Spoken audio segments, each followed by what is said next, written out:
ശശി തരൂരിന്റെ പ്രസ്താവന അനാവസരത്തിൽ ആയിപ്പോയി എന്ന നിലപാടിൽ AICC. അതേസമയം നേതാക്കൾ പ്രതികരിക്കേണ്ട എന്നും നിർദ്ദേശം.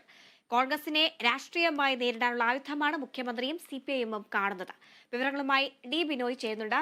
ബിനോയ്, ശശി തരൂർ കഴിഞ്ഞ ദിവസം മാധ്യമത്തിൽ നൽകിയ ലേഖനമാണ് ഇപ്പോൾ വലിയ വിവാദമായി തുടരുന്നത്.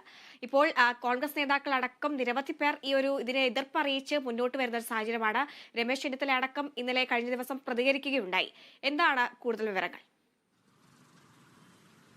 തീർച്ചയായും AICC നേതൃത്വത്തിനും ഒപ്പം KPCC നേതൃത്വത്തിനും വലിയ തരത്തിലുള്ള വിയോജിപ്പ് ആ ലേഖനത്തോടുണ്ട്. അത് കഴിഞ്ഞ ദിവസങ്ങളിലൊക്കെ തന്നെ അവർ പ്രകടിപ്പിക്കുകയും ചെയ്തിരിക്കുകയാണ്. പ്രത്യേകിച്ചും AICCയുടെ വക്താവ് തന്നെ അത് തള്ളിപ്പറഞ്ഞ ഒരു സാഹചര്യം ഉണ്ടായിരിക്കുന്നു. എന്നാൽ ശശി തരൂരാകട്ടെ തന്റെ ലേഖനത്തിൽ പറഞ്ഞിരിക്കുന്ന കാര്യങ്ങളിൽ ഉറച്ചു നിൽക്കുന്ന നിലപാട് തന്നെയാണ് സ്വീകരിച്ചിരിക്കുന്നത്. അത് വീണ്ടും ഒരു തരത്തിലെങ്കിൽ മറ്റൊരു തരത്തിൽ കോൺഗ്രസ് നേതാക്കളെയും കോൺഗ്രസ് പ്രസ്ഥാനത്തെയും വീണ്ടും പ്രതിസന്ധിയിലേക്ക് എത്തിച്ചിരിക്കുന്നു എന്നുള്ളതാണ് കഴിഞ്ഞ ദിവസങ്ങളുണ്ടായ പുതിയ സംഭവ വികാസങ്ങൾ. എന്തായാലും വരും ദിവസങ്ങളിൽ ഇത് വലിയ തരത്തിലെ ചർച്ചയിലേക്ക് പോകും എന്നുള്ളതും ഉറപ്പാണ്. പ്രത്യേകിച്ചും നിയമസഭ നടക്കുന്ന വേളയിൽ ആ നിയമസഭയ്ക്കുള്ളിൽ തന്നെ പ്രതിപക്ഷം സംസ്ഥാന സർക്കാരിന്റെ വികസന പ്രവർത്തനങ്ങളെ വലിയ തരത്തിൽ പ്രതിരോധിച്ചുകൊണ്ട് നിൽക്കുകയും ഒപ്പം അവയെ എടുത്ത് കാണിച്ചുകൊണ്ട് വലിയ തരത്തിൽ നിരൂപണം നടത്തുകയും ചെയ്യുന്ന ഒരു സാഹചര്യം കൂടി സംസ്ഥാനത്ത് നിലനിൽക്കുമ്പോഴാണ് വളരെ പെട്ടെന്ന് ഒരു ദേശീയ മാധ്യമത്തിന് ഇത്തരത്തിൽ കേരളത്തിലെ വികസന പ്രവർത്തനങ്ങളെക്കുറിച്ച് ഉള്ള ശശി തരൂരിന്റെ ലേഖനവും തൊട്ടു പിന്നാലെ ട്രംപുമായി ഉള്ള മോദിയുടെ ഇടപെടലുകളും അതുമായി ബന്ധപ്പെട്ടുള്ള ചർച്ചകളുമെല്ലാം തന്നെ വലിയ തരത്തിൽ മാറപ്പെട്ടിരിക്കുന്ന ഒരു സാഹചര്യം കൂടിയാണ്. ഇത് രണ്ടും സംസ്ഥാന കോൺഗ്രസിന് ഒരിക്കൽ പോലും അംഗീകരിക്കാൻ കഴിയില്ല എന്ന നിലപാട് അവർ ഉറപ്പിച്ച് എടുത്തു കഴിഞ്ഞിരിക്കുന്നു. പ്രത്യേകിച്ചും കേരളത്തിൽ ഒന്നടങ്കമുള്ള നേതാക്കന്മാർ KPCC പ്രസിഡന്റായാലും പ്രതിപക്ഷ നേതാവായാലും മുൻ പ്രതിപക്ഷ നേതാവ് രമേശ് ചെന്നിത്തല ഉൾപ്പെടെയുള്ളവർ, കെ മുരളീധരൻ ഉൾപ്പെടെയുള്ളവർ ശശി തരൂരിന്റെ നിലപാടിനെ തള്ളിപ്പറഞ്ഞിരിക്കുന്നു എന്നുള്ളതാണ് ഏറ്റവും ശ്രദ്ധേയമായ കാര്യം. അതുകൊണ്ട് തന്നെയാണ് AICC നേതൃത്വം ഇപ്പോൾ നിലവിൽ കാര്യമായ ഒരു നടപടികളിലേക്ക് നീങ്ങില്ല. പകരം നേതാക്കന്മാർ ഇനി ശശി തരൂരിനെതിരെ കൂടുതൽ ആരോപണങ്ങൾ ഉന്നയിച്ച് മുന്നോട്ട് വരണ്ട എന്ന ഒരു നിലപാടും AICC നേതൃത്വം സ്വീകരിച്ചു കഴിഞ്ഞിരിക്കുന്നു. കാരണം അത് വലിയ തരത്തിലുള്ള ചർച്ചയിലേക്ക് പോകും. അങ്ങനെ ചർച്ച നീണ്ടുപോവുകയാണെങ്കിൽ അത് പിന്നീട് ശശി തരൂരിനും ഒപ്പം CPM-നും ഒക്കെ അനുകൂലമാകുന്ന രീതിയിലേക്ക് കാര്യങ്ങൾ എത്തിച്ചേരും എന്നുള്ളത് ഉറപ്പാണ്. വീണ്ടും കൂടുതൽ പരാതികൾ ശശി തരൂരിനെതിരെ കേരളത്തിൽ നിന്നും AICC-യിലേക്ക് എത്താനുള്ള സാധ്യത തള്ളിക്കളയാനാകില്ല. കാരണം ഈ നിലപാടുകൾ പലപ്പോഴും അല്ലെങ്കിൽ ഇദ്ദേഹം എടുത്തിട്ടുള്ള ശശി തരൂർ പല ആവർത്തിയായി എടുത്തുള്ള നിലപാടുകൾ പലപ്പോഴും സംസ്ഥാന KPCC-ക്ക് അംഗീകരിക്കാൻ കഴിയാത്ത ഒരു രീതിയാണുള്ളത്. പ്രത്യേകിച്ചും ഈ തെരഞ്ഞെടുപ്പ് വേളയിലായാലും അതിനു മുമ്പും ഒക്കെ തന്നെ ശശി തരൂർ നടത്തിയിട്ടുള്ള ചില പ്രസ്താവനകളെ വലിയ തരത്തിൽ ആശങ്ക ഉണ്ടാക്കുകയും ചെയ്തിരുന്നു. ഇതെല്ലാം കണക്കിലെടുത്തുകൊണ്ട് നേരത്തെ തന്നെ പറഞ്ഞിരുന്നതാണ് അനവസരങ്ങളിൽ ഇത്തരത്തിലുള്ള പ്രസ്താവനകളിൽ അല്ലെങ്കിൽ ലേഖനങ്ങൾ എഴുതുന്നതെന്നും ശശി തരൂരിനെ വിലക്കിയിരുന്നു. മാത്രവുമല്ല അദ്ദേഹം ഇതിനു മുമ്പൊക്കെ സംസ്ഥാന തലത്തിൽ നടത്തിയ ചില പ്രചരണ പരിപാടികൾ അതെല്ലാം തന്നെ വല്ലാത്ത തരത്തിൽ കോൺഗ്രസിനെ വിഷമസന്ധിയിലാക്കുകയും ചെയ്തിരുന്നു.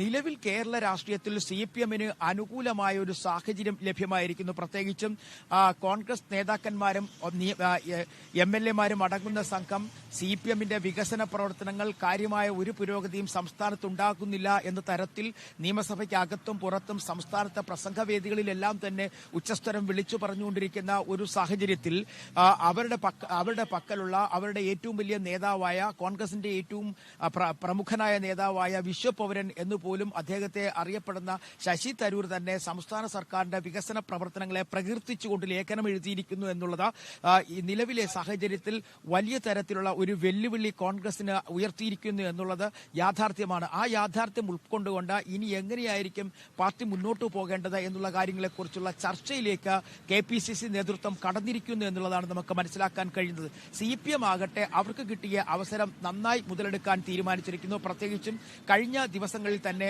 വ്യവസായ വകുപ്പ് മന്ത്രി P. രാജീവ് തന്നെ ആദ്യം രംഗത്തെത്തി കഴിഞ്ഞിരിക്കുന്നു. അദ്ദേഹം ശശി തരൂരിന്റെ ലേഖനത്തെ സ്വാഗതം ചെയ്തപ്പോൾ മുഖ്യമന്ത്രിയും ഒപ്പം CPM സംസ്ഥാന സെക്രട്ടറി MP ഗോവിന്ദൻ മാസ്റ്ററും ഒക്കെ ഇത്തരത്തിൽ ശശി തരൂർ നടത്തിയ വികസന പ്രവർത്തനങ്ങളുടെ പേരിൽ നടത്തിയിരിക്കുന്ന അല്ലെങ്കിൽ എഴുതിയിരിക്കുന്ന ലേഖനം അത് യാഥാർത്ഥ്യമാണെന്നും ഇത്തരത്തിൽ യാഥാർത്ഥ്യം വിളിച്ചു പറയുന്ന കോൺഗ്രസ് നേതാക്കന്മാരെ താങ്കൾ അംഗീകരിക്കുന്നുവെന്നും അവർക്ക് അഭിനന്ദനങ്ങൾ രേഖപ്പെടുത്തുന്നുവെന്നും CPM സംസ്ഥാന സെക്രട്ടറി തന്നെ പറഞ്ഞിരിക്കുന്ന ഒരു സാഹചര്യം നിലനിൽക്കുന്നു. ഇങ്ങനെ വലിയ തരത്തിൽ ഒരു രാഷ്ട്രീയ പ്രതിസന്ധിയിലേക്ക് കോൺഗ്രസിനെ എത്തിച്ചിരിക്കുകയാണ് ശശി തരൂർ. ഇപ്പോൾ ആ സാഹചര്യം കൂടി കണക്കിലെടുത്തുകൊണ്ട് ഇനിയുള്ള ഈ നേതാക്കന്മാരുടെ കൂട്ടായ്മ, അതായത് അങ്ങോട്ടും ഇങ്ങോട്ടും പരസ്പരം പോരടിച്ചുകൊണ്ടിരുന്ന നേതാക്കന്മാരെല്ലാം ഇക്കാര്യത്തിൽ ഒറ്റക്കെട്ടായി രംഗത്തെത്തിയിരിക്കുന്നു. കാരണം സംസ്ഥാന തലത്തിൽ ഇനി വരാൻ പോകുന്നത് തദ്ദേശഭരണ സ്ഥാപനങ്ങളിലേക്കുള്ള തെരഞ്ഞെടുപ്പും നിയമസഭാ തെരഞ്ഞെടുപ്പുമാണ്. ഈ രണ്ട് തെരഞ്ഞെടുപ്പുകളും ആസന്നമായിരിക്കുന്ന വേളയിൽ കോൺഗ്രസിന്റെ ഒരു മുതിർന്ന നേതാവ് തന്നെ ഇത്തരത്തിൽ കോൺഗ്രസിനെ പ്രതിക്കൂട്ടിലാക്കുന്ന അല്ലെങ്കിൽ വെട്ടിലാക്കുന്ന തരത്തിൽ ഒരു വലിയ വിവാദ വിഷയം ലേഖനമായി രംഗത്ത് കൊണ്ടുവരിക എന്നുള്ളത് ഒരുപക്ഷെ കോൺഗ്രസിന് അല്ലെങ്കിൽ UDF കക്ഷികൾക്ക് പോലും അംഗീകരിക്കാനാവില്ല.